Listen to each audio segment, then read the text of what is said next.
And I think the first one he built to see if we take care of it. That's right. And if we don't take care of the first one, we're not going to the second one.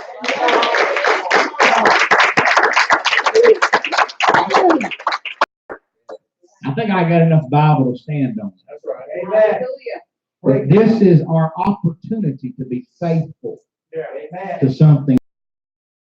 This was God's way of, and ministry was God. And God gives us ministry for we to take care of it. And if we'll take care of it, it will take care of us. I believe if you take care of ministry, God's going to take care of you.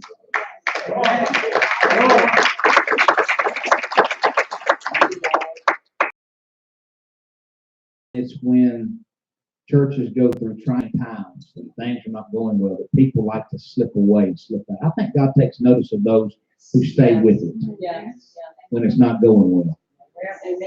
Come on.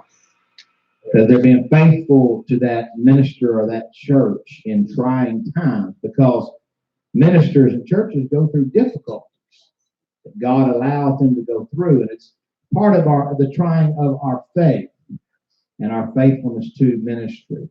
Go to 1 Samuel chapter 17 this morning. We'll begin in verse 27. 1 Samuel 17 and verse 27. You want first or second? 2 Samuel, I apologize. 2 Samuel 17, verse 27. It's always good to have somebody in the house that can read. It comes in handy. Yes, sir. 2 Samuel 17 and verse 27, reading down through verse 29. When David arrived at that place there, Menahem, he was warmly greeted by Shobai, son of Nahash, or Rabbi. This guy Shobai was one, and Ammonites. Ammonites were enemies of Israel. Shobai was an Ammonite. And by Machar, son of Emmanuel of Lodebar. Machar was actually one of the keepers of Mephibosheth, who was the grandson of King Saul. The first two people on this list seem to be enemies of either Israel or David. But David is literally running for his life in the scripture. His own son, his own flesh and blood, has usurped the throne and ran David out of Jerusalem. And you would think of anybody going to come to comfort old David wouldn't be an Ammonite and somebody who took care of Saul's grandson. Right. But they weren't. Machar, son of Amel of Lobadar, and by whoever that got, Barzillai, I'll say it, of Gilead. He's the only Israelite named in the list. Now, I'll take that back. Machar could have well been an Israelite too, but he was taking care of Saul's family. And Barzillai of Gilead from Rogelim. That was the town he lived in. They brought sleeping mats, cooking pots, serving bowls, wheat and barley flour, roasted grain, beans, lentils, honey, butter, sheep, and cheese for David and those who were with him. But they said, you must all be very tired and hungry and thirsty after your long march through the wilderness. Now, David and his entourage of people are literally running for their lives. The son of David is thinking and counseling, trying to go kill David and take him out so you don't have to worry about him coming back and taking the throne. One thing for your enemy to take the throne. It's another thing entirely for your son. That pours salt into the wound, per se. It was a horrible day for David. He was the Lord's anointed, yet he was going through it. It did not look good for him. But Shobai, Machar, and Barzillai showed up to comfort David in his day of distress. The Bible marks their names because of what they did. They took care of David when things were going very, very bad for him. Go down to 2 Samuel 19, starting in verse 31, and we'll read through verse 39. Chapter 19, verse 31 through 39. Barzillai of Gilead now arrived from Rogelim to conduct the king across the Jordan. This is after Absalom, his son, had been killed by Joab, the usurper. Absalom had been killed, and David is going back to Jerusalem. And Barzillai shows up to help him go back and take over the throne. Now, you got to understand, when these three boys show up with butter and sheep and all this stuff, they're risking their life. Amen. They're helping a fugitive. If Absalom finds out and keeps the throne, they're probably all going to be executed. But they helped the Lord's order anyway in a time of distress. Amen. Now, Barzillai was very old, about 80, and very wealthy. He was the one who had provided food for the king during his stay in Mahanaim. Come across with me and live in Jerusalem, King David said to Barzillai. I will take care of you there. No, he replied, I am far too old for that. I am 80 years old today, and I can no longer enjoy anything. Food and wine are no longer tasty, and I cannot hear the musicians as they play. I would only be a burden to my lord the king. Just go across the river just to go across the river with you is all the honor I need. Then let me return again to die in my own town where my father and my mother are buried. But here is my son Camham. That's how I say his name. See, I look different in other versions, but Camham is fine. This was, in one version, it calls him his servant, but in another place it calls him his son. I believe it was his kid. Here is my son Camham. Let him go with you and receive whatever good things you want to give him. Good, the king agreed. Camham will go with me, and I will do for him whatever I would have done for you. Finally, verse 39, so all the people crossed the Jordan with the king after David had blessed and embraced him. Barzillai returned to his own home. But we did see that his son got to go to Jerusalem and receive the blessings of the king. Because when daddy took care of the king, the children were blessed. Amen.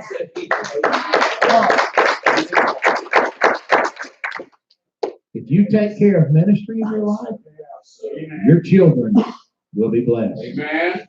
If you don't believe that, believe whatever you want. Thank you. But I'm here to tell you, if you take care of ministry in your life, especially when they're going through it, especially when people are cutting down or they've lost something or something's going wrong or people are leaving or whatever's going on, when you take care of them, when you pray for them, when you support them, you are literally blessing your own family. There are thousands that do not believe that. How do you know? Because they don't practice it. Right. They'll say amen, but they don't no more believe that than the man on the moon because they do not practice it. And then when all hell breaks loose in their home, they're like, God help us! And God looks down and says, where were you at?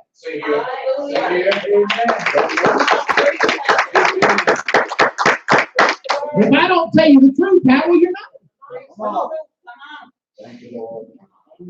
But if you ever get the understanding, if I'll take care of God's house, Yes. and I'll take God the ministry God's given me, Yes. then He will step into my mess.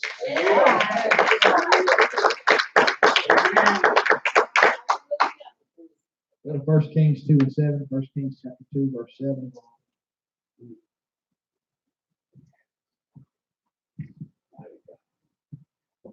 Be kind to the sons of Barzillai, the Gilead. Make them permanent guests of the king. Permanent guests. You want your kids to live for God? I know what you're thinking. Well, they walked away. Take care of the ministry and let God take care of That's it. right. That's right. Let it be said at your funeral. They took care of the church and they took care of the ministry.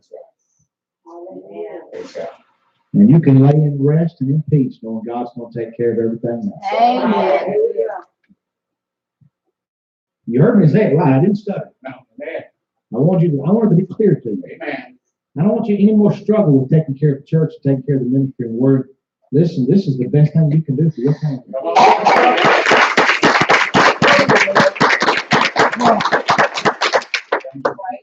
Be kind to the sons of Barzillai of Gilead, make them permanent guests of the king.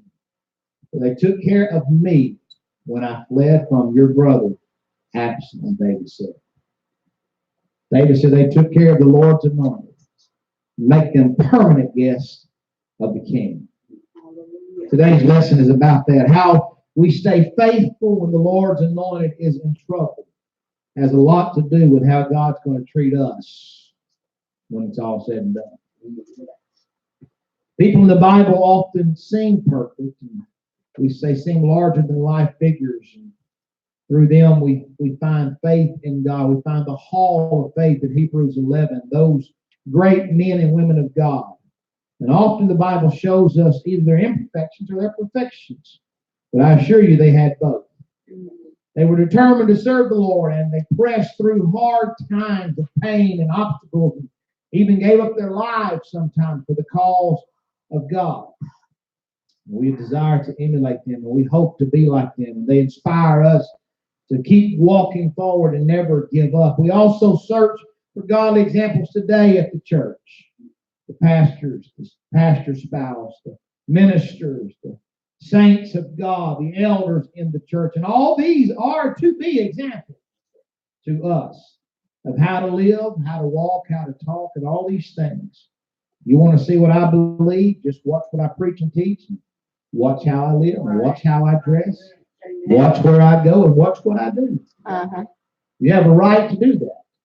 Because as you climb the ladder, you are held to a higher accountability. Because not because others are held to a lower accountability, but because God is calling them up to where you are.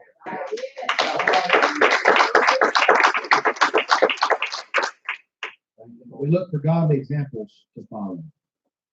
I can think of godly examples in my life. I remember Brother Bill Valentine. He's passed on, been gone for 20 plus years now. But I remember as a kid in school, went to a private school at Kingston Christian Academy, and there, in those times, I would get to leave the classroom and go to the bathroom or wherever I would go, and I would wander the halls. I wasn't supposed to wander the halls, but I would. My bathroom breaks were never short. Sometimes they didn't even include the bathroom. It's just a chance to get out of the classroom. I didn't tear anything up, I don't think, thank God. But I remember walking those hallways and hearing an elder with a vacuum cleaner in his hand, talking in tongues and vacuuming the sanctuary. There he would be going up and down those aisles, speaking in an unknown language, worshiping God and vacuuming. What an impact on me. Something I could look up to. Something I could espouse to be like. A servant who was praying in the Spirit while vacuuming the sanctuary of God. An example to me. And we've all had examples, and we all should be examples to somebody. Amen. But these people who are supposed heroes go through difficult situations. And when they face difficulty, we see that they are truly human. They can be hurt, and they may have difficulty recovering from their wounds often. I spoke to a neighboring pastor a few days ago, and he divulged to me, we were sharing each other's hearts, and divulged to me about how he's been battling with depression for about a year now. He said, I've been fighting with it so hard. And I'll be honest with you, I haven't. I don't want you to think I have, because I haven't. I'm not saying I can't, but I haven't, thank God. But I want to be there for him. I want to help him. I want to encourage him. Don't quit. Don't give up. Don't throw in the towel. Because people come in and they hurt. Right. And they come in and they demand the ministry. Right. What we ought to do is protect them.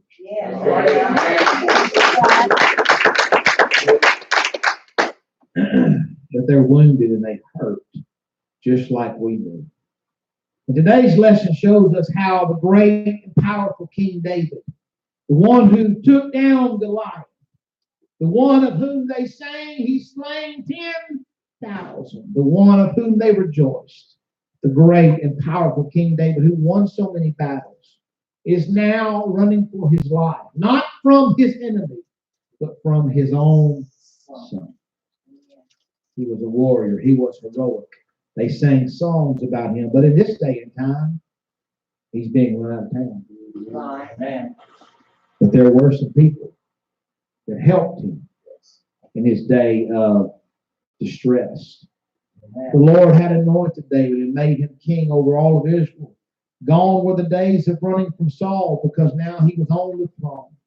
But despite his successes, David had many failures. In one such instance, he found himself in a dark place. He needed some help. Some of the people closest to him betrayed him at this time. Others, however, remained devoted to him despite his dire circumstances. They served the king as warriors and spies and advisors during this time. But this guy, Barzillai, was none of these things. He simply just showed up with supplies to help out David in a time of need. I read in our lesson this morning about a minister who had served the church well for years and years and years, and something happened in his family, and his daughter backslid because nobody showed up to help the preacher in his time of distress. And I do see in our day and time there are many backslidden preachers' kids, because they have to see the other side of it. Come on. They have to see when daddy's supposed to respond to everything everybody else wants, but everybody else shows up for church whenever it's convenient. Right. Come on. All right. But daddy's supposed to make sure everything's in order for church, and we got it all ready just in case you decide to come. Right. Come on. Come on now. That hurts the heart of a kid. They see that and say, I don't want to do with church. They're going to treat my parents like that. Why would I want anything to do with it? Right. And when it hurts the kids, it hurts the preacher. Matter of fact, won't nothing come between me and my kids. Not even the church. That's my first ministry back there.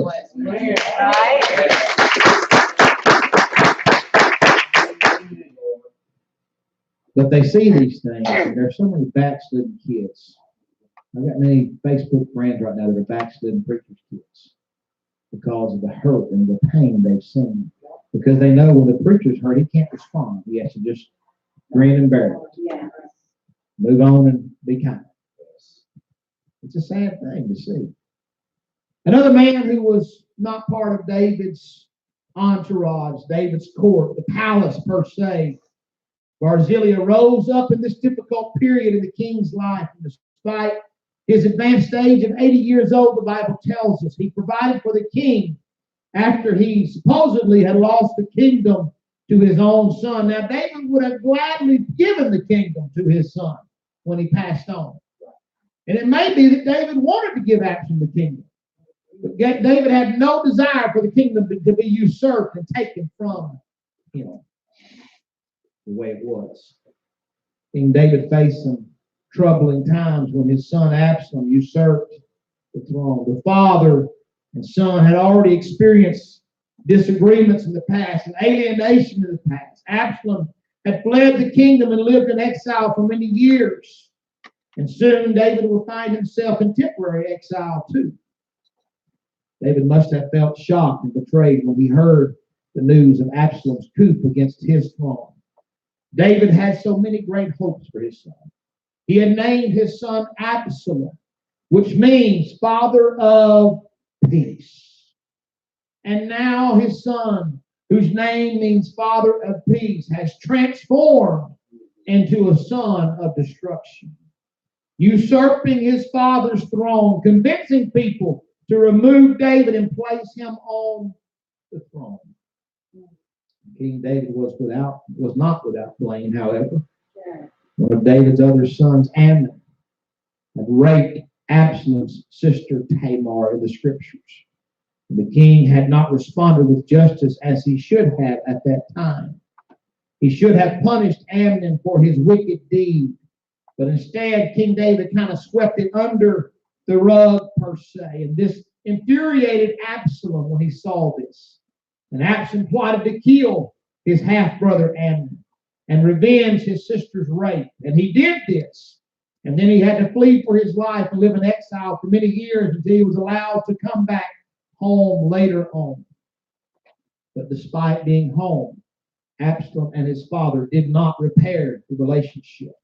The Bible says for many years, Absalom was not even allowed in the palace.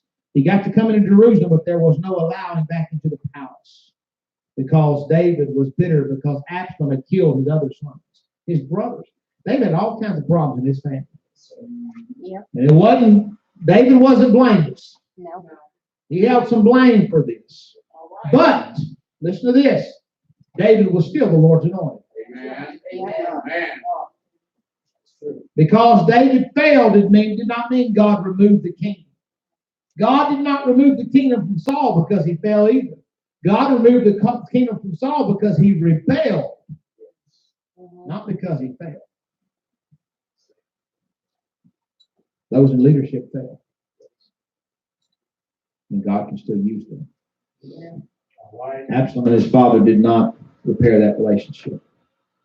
But Absalom remained banished from the court for many years. His father's general, Joab, one day finally convinced the king to restore Absalom's status to the kingdom. What a great day. Finally, Absalom was to come back into the kingdom, to the palace, to the king's house, per se. And finally, it seemed like the father and son had made peace with each other, and things were going to get a little bit better around the house.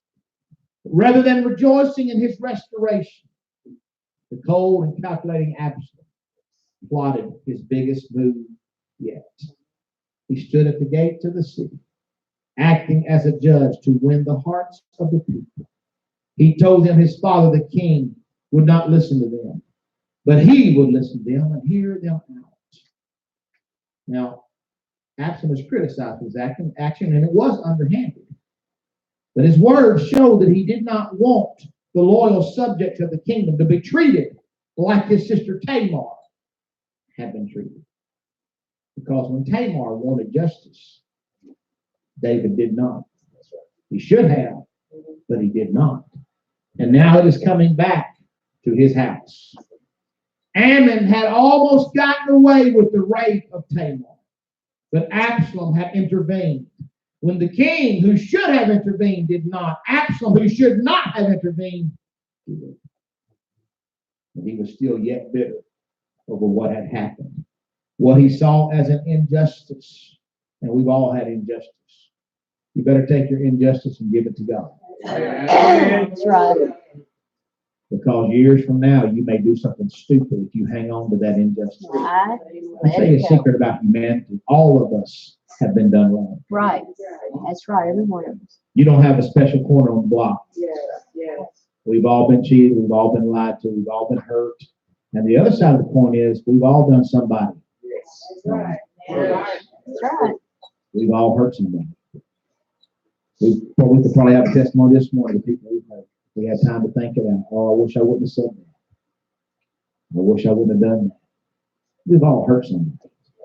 That is humanity. We're fallen creatures. And we mess up a lot. And so it was that day that here is Absalom trying to win the hearts of the people. And he did win the hearts of the people. And this plot that won him the favor of the people and eventually the favor of the throne was because he said, my father will not give you justice, but I will give you justice. And he had a case study to prove it. Here, look what happened to Tamar, my sister. She's off in a house somewhere. A reject. That was a very bad thing in that society. For a woman to go through that kind of thing. And he had that as a case study. And David did mess up. But David was still the Lord's anointed. And because Absalom was so upset, he went against his father.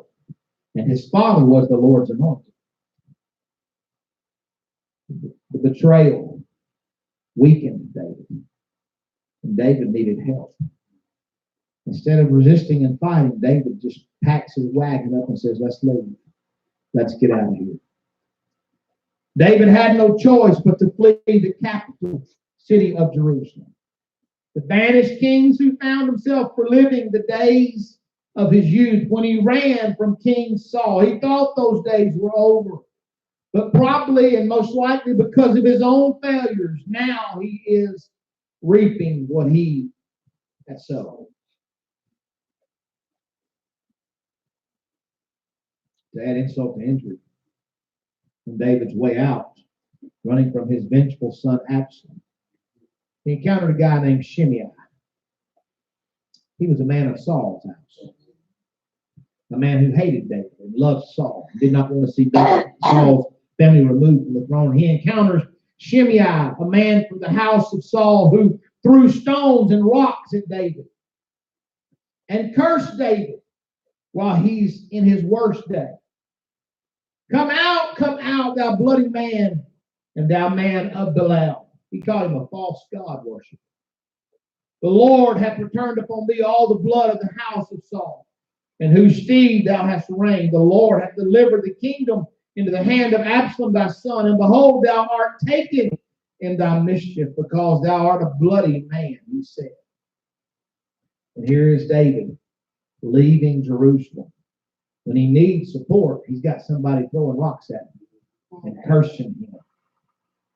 Abishai offered to kill Shimei, one of the men of David. Abishai offered to kill Shimei for his actions against the king. But David said, don't touch him, leave him alone. Here's what David said. Go to 2 Samuel 16, verse 11. 2 Samuel 16 and verse 11.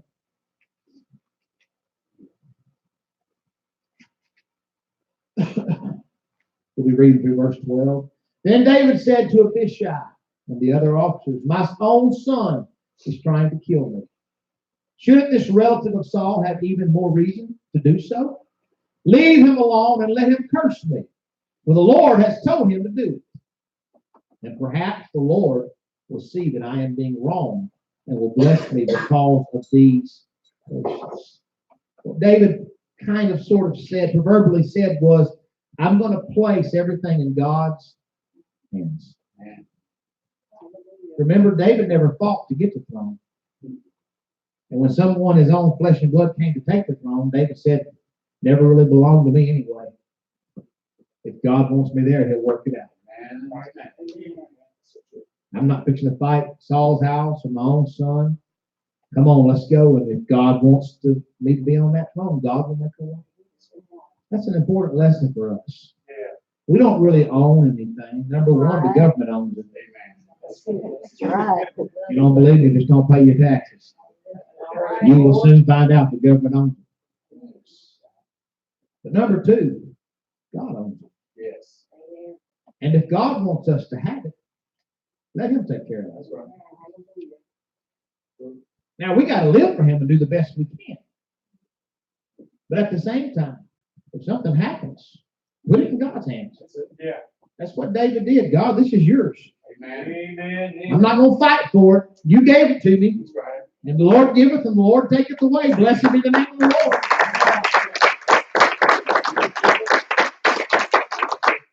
He said, let him curse me. Maybe the Lord's having him do it. Maybe this is a test from God to see if I'm going to get sideways. Most do. But David had hope. And if he was going to make it, he would need the Lord's help. And he would need some friends to help him. David needed the help of his friend Hushai to overcome the plot that threatened the king's life. Like Shimei, another guy named Ahithophel. Now, Ahithophel, I hope you can stay with the story. Ahithophel, we're covering a lot of Bible today, but I'm trying to just pull it together for you. But Ahithophel had a grudge against David. Ahithophel had a grudge against David because Ahithophel was Bathsheba's grandfather. Right. He wasn't happy with the things David had done to that family. Again, some of the stuff David did was coming back to his house. David's sin with Bathsheba caused Ahithophel to be angry and to be an enemy of David. And when the time seemed right, Ahithophel stepped up and became the counselor for Absalom, David's son. He said, let me help this usurper. I've been wanting a chance to get back at David for a while now. And so David has enemies against him in this situation. But there's a guy named Hushai. He remained loyal to David. He was the counselor for David. Ahithophel was a counselor for Absalom. Hushai wanted to leave with David when he left Jerusalem that day, but the king had asked him not to flee with him. Along with the priests Zadok and Abiathar, Hushai had returned to Jerusalem to assist David per se behind enemy lines. There he had 3 people who were helping him and pretending to not help him. Thank God for friends. Yes. Amen. We all need people that will help us. David said this to Hushai. This is in 2 Samuel 15:33. You go to 2 Samuel 15, verse 33 through 34. 2 Samuel 15, verse 33 through 34. But David told him, if you go with me, you will only be a burden. Return to Jerusalem and tell Absalom, I will now be your advisor, just as I was your father's advisor in the past. Then you can frustrate and counter Ahithophel's, did I say that right? Ahithophel's advice. And so he goes back to help David behind enemy lines. And he defeated the council of Ahithophel, however you say that last name. Ahithophel. Ahithophel was a very wise man in those days. And Ahithophel told Absalom, pursue David now before he crosses the Jordan and you will destroy him. And you know what? That was the right plan. But Hushai said, no, don't do that.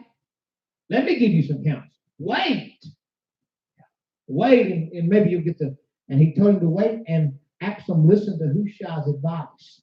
And Hushai went to Abiathar and to Zadok the priest and told them, send David's message to go across the Jordan as fast as he can. Do not stop, do not wait, or he'll be destroyed. And so they snuck out of the camp and they went and told David, keep going, he's coming to kill you. He's not content with just taking your throne. He wants to take your life. Don't stop on the outskirts of Jerusalem. Keep going beyond the Jordan. And they helped David to get away. Hushai's argument won the day because the Lord had appointed the defeat of the evil counsel of that other guy. Hushai spoke to Jonathan and Amaziah, the sons of the priests, and they went and gave this message. Back in Jerusalem, Absalom had lost valuable time because he had heeded the advice of Hushai, which gave David time to get away. And finally, Absalom does enter the battle, and he goes after him. And so the battle is set in array. And you know the story about how Absalom's long hair got caught in the branches that day, and Joab saw the opportunity to kill Absalom, and he killed him while he hung from the tree by his hair. And David waited for news of the battle. Probably on the other side of the Jordan by now. He's waiting for news of the battle. What few men he has are fighting for him. The first messenger comes, and he says, I have good news. Your men are victorious, David. And they rejoiced over that, and they no longer got through rejoicing over that when the second messenger showed up. He said, I have sad news. Absalom, your son, is dead. And the Bible says, go to 2 Samuel 18:33, 2 Samuel 18, verse 33.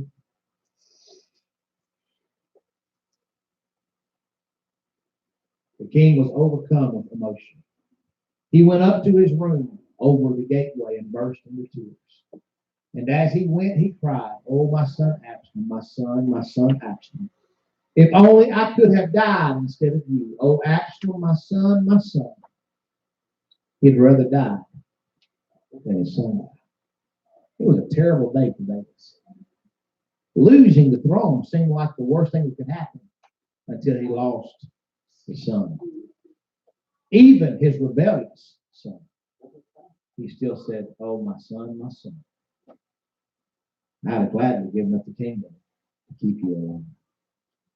But thank God there were some people there who helped him, who encouraged him. In his day of despair, in his lowest of times, he had some men there that said, we're here to help you. Yeah. We're here to be there for you, if nothing else.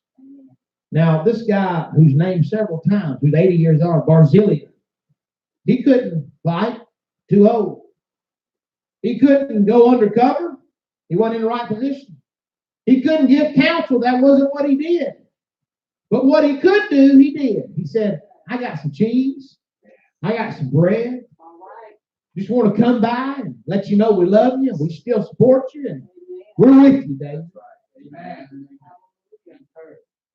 He was an encourager. So the king had been brought to a place even lower than losing his throne. What might have been for Absalom if he'd have just lived up to his name and been the father of peace. Because you got to understand, remember Solomon's the next king, right? Solomon didn't have to fight very many battles. Read your Bible. You know why Solomon didn't have very many battles? Because David fought before him. Amen. Absalom could have lived up to his name and became the next king and been known as the father of peace because there wasn't any wars to fight. Why? Because Daddy fought them all for him. Right. But instead, he let an injustice lead him down a path of destruction. He could have been the father of peace. These hopes all died when Absalom died. And it left the king in despair. David experienced one of the most difficult times of his life. David discovered he had loyal friends and he had loyal enemies. He's got a Shimei who's ready to throw rocks at him. He's got a Ahithophel who's ready to counsel against him. He's got an Absalom who's ready to kill him. He had loyal enemies. And every man of God does. The devil hates ministry. He wants to wipe it out. Amen. David had loyal friends and enemies who held grudges. While he could rely on Abishai, his warrior, he could rely on Hushai, his counselor.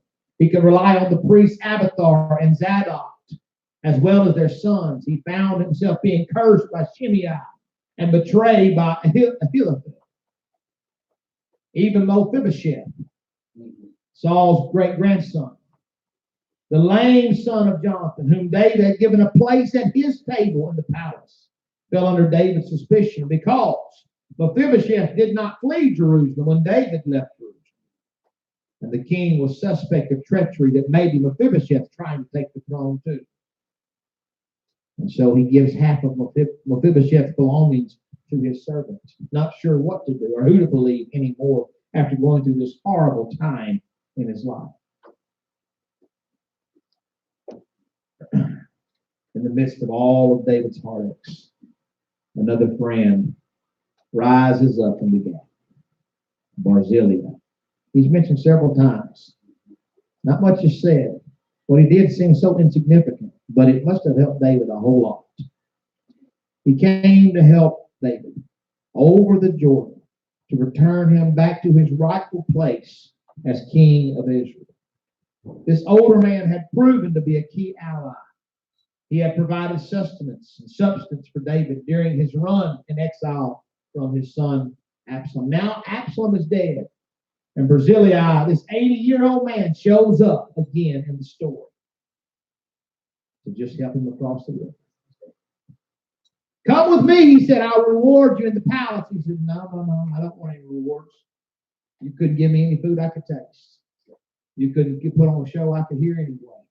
He said, I've just come to get you back across this Jordan, get you back in the rightful place. Barzillai could have felt he had very little to contribute, but it appears from the Bible putting his name in the story, David felt like what he did made a difference. To know that somebody cares when your world is falling apart is so very, very important. Barzillai was not young. He was not a warrior. He was not a spy. He was not a counselor. All he was is somebody that showed up and said, I got some supplies here to help y'all with your next meal. And it made a difference. He played an important role during David's time of trouble. And he was there for David. Barzillai chose loyalty over betrayal. If you look down through the history of the annals, you'll find that David's rewarded his children. His children were rewarded very well for taking care of the Lord's anointed. The king David appreciated Barzillai's loyalty and faithfulness, and David wanted to return this older gentleman's kindness to him by hosting him and bringing him into the palace of Jerusalem. But he said, no, thank you, I don't want that. I tell you what, though, David, take my son, and everything you're going to give to me, give to him. Wow. That's a great honor. Yes. David not only respected Barzillai for the wisdom of his age, but he respected him for his willingness to risk his life for the sake of King David.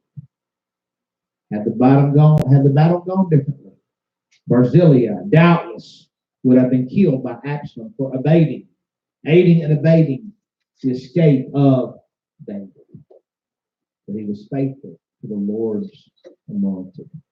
And his kids were rewarded for him being faithful to the Lord's anointed. I believe God looks today for people that will be faithful to church, faithful to ministry. Yeah. Anybody can be faithful when we're bringing in the sheaves. Right. Amen. Anybody can be faithful when the music's perfect, sermon's perfect, everything's perfect, and people just fall in here. Sometimes God puts us in difficulties and says, I want you to walk when everything's going wrong. Right.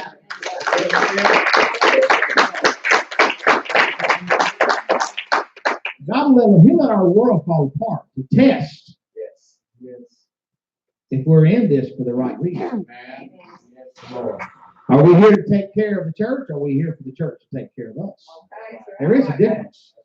And the church does take care of us, and it should take care of us. But that is a two-way street. Yes.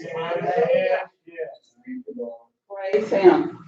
You want God to save your kids and save all that, and all you do is take. You may take, but you're going to lose more than you're getting. Come on. Yes, sir. Faithful Barzillai did not want to accept the reward for himself. So he told David of his eyesight deteriorating, his ears deteriorating, his taste deteriorating. He acted honorably, though, by showing the next generation how to be loyal to the Lord's anointed. And boy, does our next generation need this. Amen. Praise. God help us. You got to wonder sometimes, how's the church going to survive? Yeah. Past generation felt like it was their responsibility to be at church. They felt like it was their obligation to take care of the church. Yes. They felt like that was their duty. They're supposed to be. It wasn't a convenience. It wasn't just their luxury. They felt like that's what they're supposed to do. How you know? Because I was raised in a family where mom and dad got up at 3 or 4 every morning. Yeah. And if we had homework, we was taking homework to church.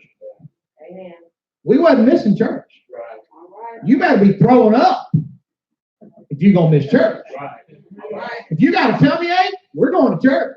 Yeah. All right, Pastor. Woo! You think I'm kidding you, but I'm not. Amen. Well, it was preached back then. Amen. You don't go to church, you ain't going to heaven. Right. They got it all watered down now. It's just convenient.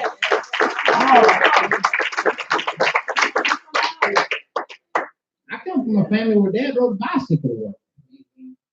Both ways. You asked him, probably uphill. He rode a bicycle to work. But he still paid tithes and offerings and gave to missions. Yeah. We didn't get the nicest of everything. But we took care of the church. Yes. And you'll never convince me Right.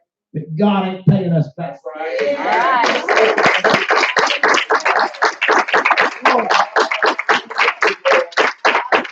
No, you better take care of the church. Yes, sir. Yes, sir. Amen. You better not sit at home on Wednesday night. That's right. You ain't sick. That's right. They get up 3 or 4. We had a 6-month revival. We're scared to death to have a 2-day revival. That's right. That's the truth. There's a reason we're scared. Because they'll just decide they're not coming. That's just Right. That's right. it. Busy. Comparison. Mom and Dad would get up at 3 or 4 in the morning. She worked at AT&T. He worked at General Motors. And they'd go to work. And they'd get off. 3 to 5 in the evening. Church started at 6 or 7. When they came in, they said, everybody get ready. Where are we going? We're going to church. Right. I know personally a man from that day and that age who had a vacation schedule. Wasn't my family. You don't know him. But he had a vacation schedule when the pastor called a revival. You know what he did? He canceled his vacation. Amen. What we're going to do? The pastor called a revival. We're going to church.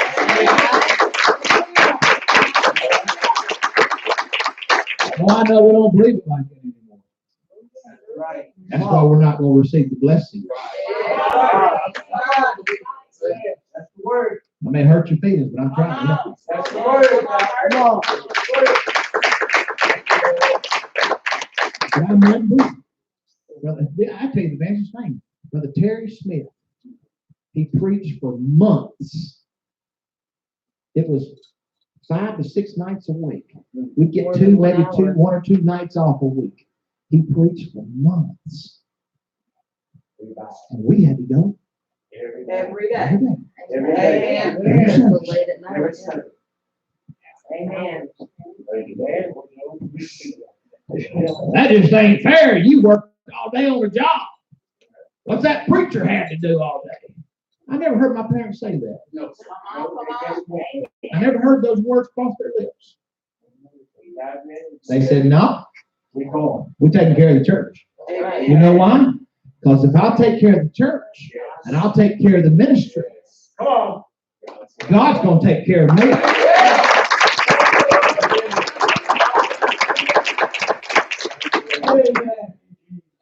Well, once we get a revival, that kind of thought pattern. All right. That's the word. That's the word. Today's thought pattern is I'm going to do what I want. God's still going to take care of me. That's it. And I promise you, that will not happen. Your family's going to bust hell wide open. Bad things are going to happen for you. Come on. I hate to say it, but we don't tell the truth. Yeah. But those who hold up the ministry, those who hold up the arms of Moses, are going to see revival and victory in their families. And when you get to heaven, if I'm your pastor, you can tell him my preacher said so. But that will not work if you say an amen right here. Right. That's only going to work if you take that and say, I'm fixing to live this thing. It comes to prayer meeting, I'm going to be there. Ladies meeting, I'm going to be there. Fellowship meeting, I'm going to work day, I'm going to be. Now, you can't be at everything. People get sick and things do happen. And if your job calls, you got to be there. You know I'm not talking about that. I'm talking about when it's your favorite TV show. That's right. That's right. Say it. Some man ain't going to believe me anyway. But if you don't take care of the church, I don't believe you're going to heaven. Well, you got a scripture? All right, I'll try it. Well done. Good. That's it. Faithful. Faithful what? Well, what God put in the earth? All right. Church.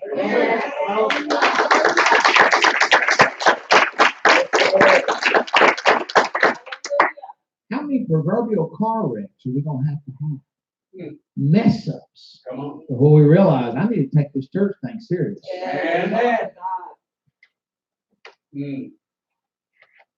Oh, God. Well, Brasilia didn't want to accept the reward for himself. He told David, I'm too old. He said, take my servant, my son, and reward him. And David said, you know what? I'm going to reward him just like I would have rewarded you. And the Bible said he was given a permanent place in the king's house. Permanent. What does that mean to us? Well, the only permanent thing that's permanent is eternity. That's right. Amen. I want my kids to have a permanent place in Jesus Christ's kingdom. Amen.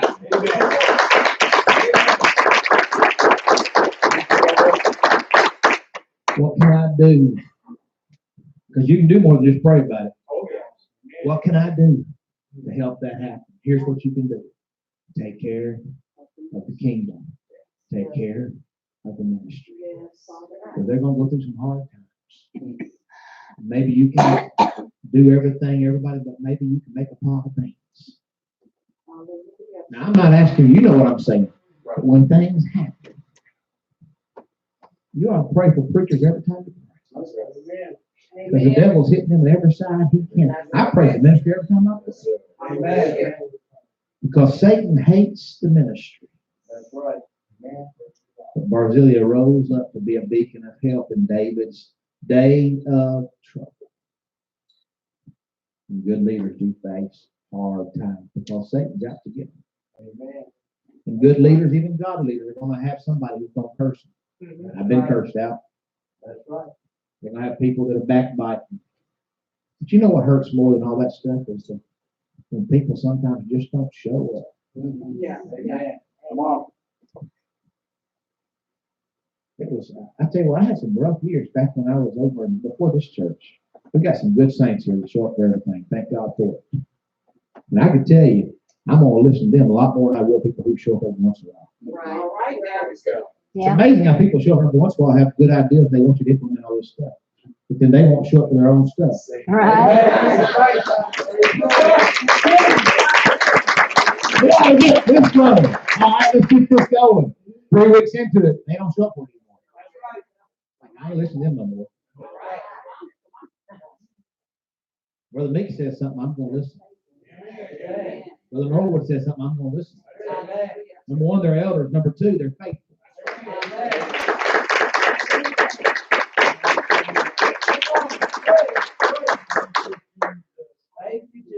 There's a blessing in taking care of God's own, especially in their hard times. Amen.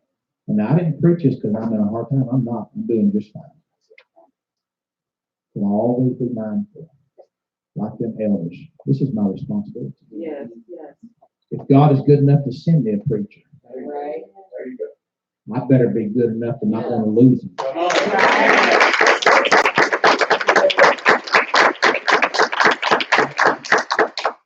Thank you. I am of the opinion some people lose ministry because they don't deserve it. They have proven to God they don't care if they have it or not. That's right. And finally God says, that's fine. I put my man through enough. I put my woman through enough. Yeah, yeah. You don't need them. I'll just move them on. All right. All right. Come on. Let's stand.